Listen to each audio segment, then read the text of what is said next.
chào tất cả mọi người, chào mừng mọi người đến với kênh YouTube của mình, Crochet by Trang My. Trong cái video này thì mình có tách riêng ra, đó là mình sẽ chỉ hướng dẫn một phần nhỏ thôi. Đó là mình hướng dẫn cách tản mũi để móc thành hình tròn khi mình ứng dụng để móc chóp mũ, hoặc là đáy túi, hoặc là có thể là một số sản phẩm ứng dụng khác như là lót ly chẳng hạn. Thì vì là các hướng dẫn của mình ấy thì làm mũ hay làm đáy túi thì có thể sử dụng nhiều ấy, thì mình sẽ tách riêng cái video này ra để sau này những cái sản phẩm đó thì các bạn có thể xem lại cái video này là được ạ. Hoặc là các bạn có thể phát triển tiếp sản phẩm tùy theo ý thích của mình. Ở trong cái hướng dẫn này, trong video này thì mình sẽ sử dụng là sợi dệt trơn ạ, và kim móc là kim 2.5mm. Thì tùy vào mục đích của các bạn móc cái hình tròn để mình làm gì thì các bạn có thể sử dụng cái sợi móc phù hợp nhé. Công thức này là công thức chung ạ, các bạn có thể thay đổi sợi móc và kim móc. Đầu tiên thì các bạn sẽ tạo vòng tròn ma thuật với 6 mũi đơn nhé. Để mình bắt đầu thì các bạn quấn vòng quanh ngón tay như thế này ạ. Mình lấy mũi lên ạ. Các bạn móc một mũi bính để bắt đầu. Sau đó thì các bạn móc giúp mình 6 mũi đơn nữa vào cái vòng tròn này nhé.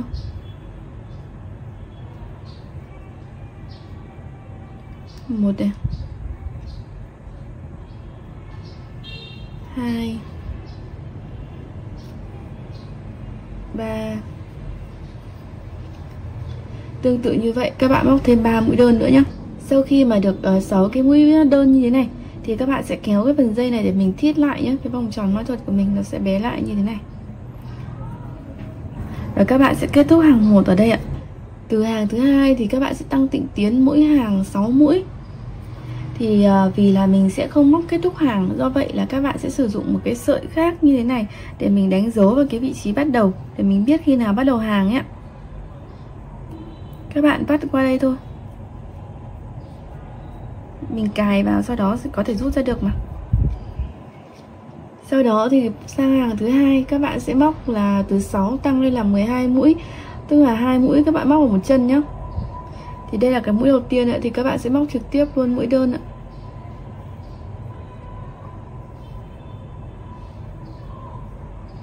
Đây ạ. Các bạn sẽ móc luôn 2 mũi đơn vào cái mũi này. Tương tự như vậy, chân tiếp theo các bạn cũng sẽ móc 2 mũi đơn nhé. 1, 2 ạ. Và cứ như vậy các bạn sẽ lặp lại cho đến cái mũi cuối cùng ạ. Hàng thứ hai thì mình sẽ được như thế này. Và tiếp tục cũng như vậy, sang hàng thứ ba thì các bạn sẽ tăng lên 6 mũi nữa, tức là sẽ lên thành 18 mũi. Thì cứ cách một mũi các bạn sẽ móc 2 mũi một chân nhé. Đây ạ. Mũi đầu tiên ạ, thì các bạn móc một mũi. Đến mũi thứ hai thì các bạn sẽ móc là 2 mũi vào một chân.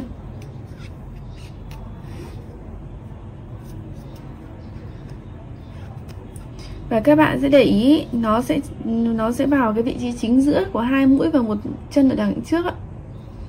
Thế ạ. Ở hàng trước mình móc vào 2 mũi này vào một chân đúng không ạ?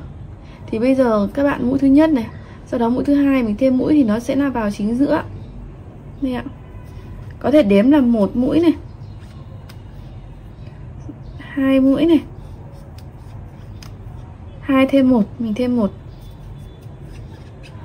Tức là từ 12 mũi lên 18 mũi thì mình sẽ là 2 mũi thêm 1 mũi. Hàng thứ ba là hàng thứ tư mình tiếp tục tăng 6 mũi thì mình cũng sẽ tiếp tục lên là 3 mũi, mình thêm 1 mũi. Sau đó là 4 mũi thêm 1 mũi, 5 mũi thêm 1 mũi. Và cứ như vậy mình sẽ tăng tịnh tiến để mở rộng cái phần chóp mũi ra. Đây là khi mà mình kết thúc hàng thứ ba thì ở cái hàng này các bạn sẽ móc như mình đã nói, đó là hàng thứ tư. Hàng thứ tư mình thêm 6 mũi nữa và sẽ là 3 mũi thêm 1 mũi. Thì cái vị trí bắt đầu của mình này nhá. Mình vắt dây để đánh dấu thôi. Thì cái mũi đầu tiên ạ, các bạn móc một mũi này. 1, 2, Đến chân tiếp theo là chân thứ 3. Các bạn thêm 1 tại chân này. Sau đó lại tương tự 1 2 3, thêm 1 tại đây. Và cứ như vậy các bạn sẽ lặp lại cho đến khi hết hàng ạ. Nên là sau khi mà mình móc xong 4 hàng ạ, thì có một vấn đề là như thế này. Nếu như các bạn cứ tiếp tục thêm tịnh tiến như vậy thì cái hình của mình ấy, nó sẽ ra thành hình bát giác. Do là mình thêm liên tục ở một vị trí ấy, thì cái vị trí đó nó sẽ nhọn hơn một chút so với những cái vị trí xung quanh, mà nó sẽ không được tròn. Đấy, ở đây thì mình sẽ gọi là cái này là móc tản mũi ạ.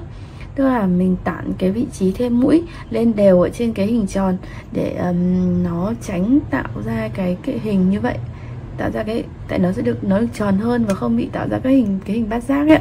Thì như vậy ở sang hàng thứ 5 các bạn cũng tiếp tục tăng tĩnh tiến là thêm 6 mũi nữa.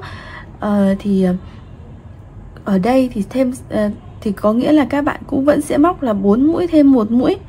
4 mũi thêm 1 mũi, tuy nhiên thì các bạn sẽ làm lệch các vị trí thêm này đi. Ví dụ như là ở cái hàng này các bạn sẽ móc giúp mình nhá, là 2 mũi thêm 1 mũi trước, tức là 1 này, sau đó là 2 này. Thì các bạn thêm luôn 1 mũi ở cái vị trí này giúp mình. Sau đó thì các bạn móc bình thường là 4 mũi thêm 1 mũi. 1 2 3 4. Thì các bạn sẽ thêm 1 mũi ở đây là 5. Và cứ như vậy các bạn sẽ móc tiếp là 4 mũi thêm 1 mũi. 1 2 3 4, thêm 1 ạ.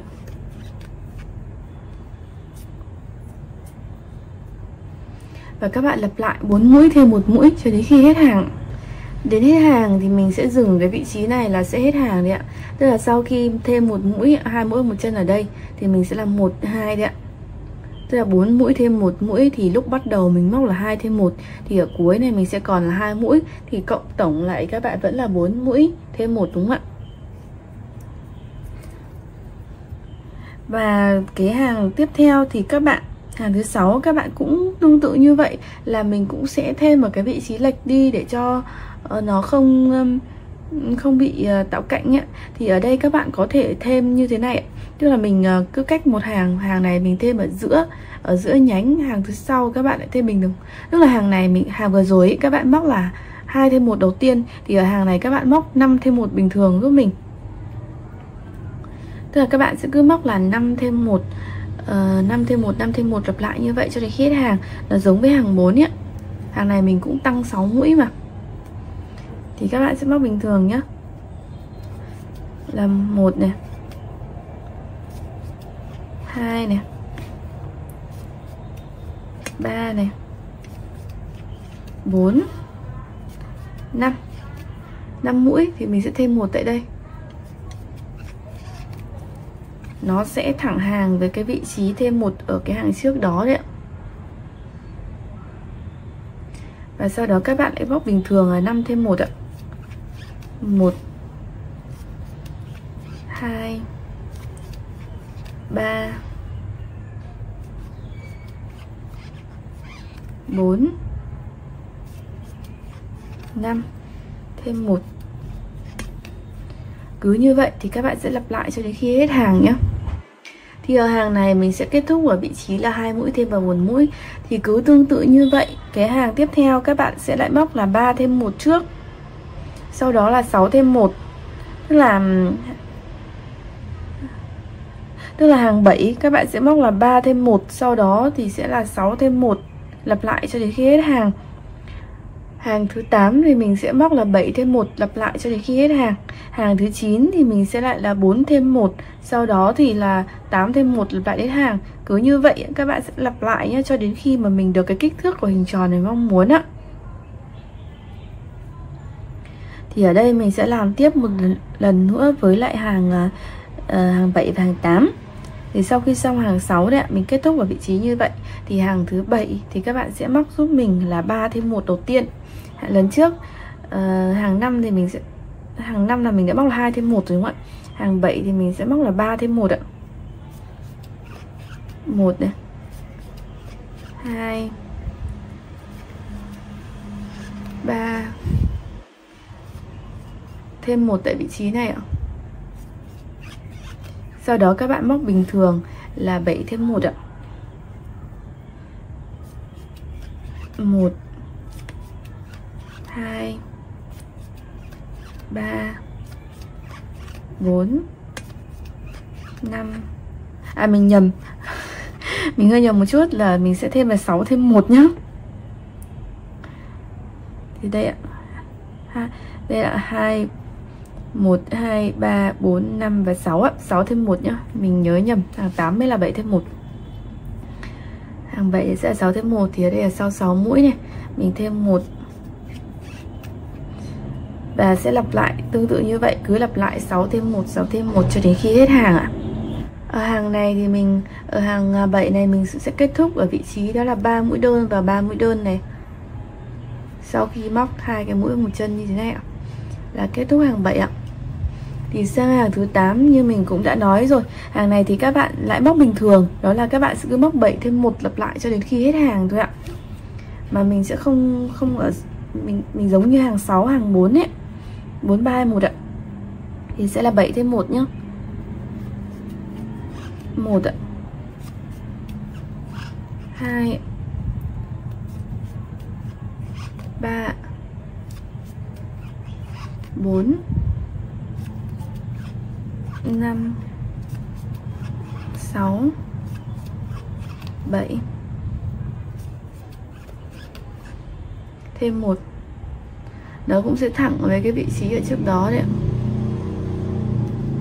Thì cứ như vậy các bạn móc tiếp 7 thêm 1 và lặp lại cho đến khi hết hàng nhé. Kết thúc hàng 8 thì mình cũng sẽ dừng ở vị trí là 2 mũi thêm vào 1 mũi như thế này ạ. Là đúng ạ, đủ ạ. Thì cứ tương tự như vậy, tùy vào cái sản phẩm mà các bạn cần ý, mình móc chóp mũ hay là mình móc đáy tối, mà các bạn sẽ dừng ở kích thước phù hợp nhé. Các bạn cứ tăng tỉ tiến tương tự như vậy thôi. Mỗi hàng tăng thêm 6 hàng, mỗi hàng tăng thêm 6 mũi ấy. Và mỗi hàng tăng thêm 6 mũi. Và cái vị trí thêm mũi thì các bạn so lai nhau ở mỗi hàng như vậy nhé.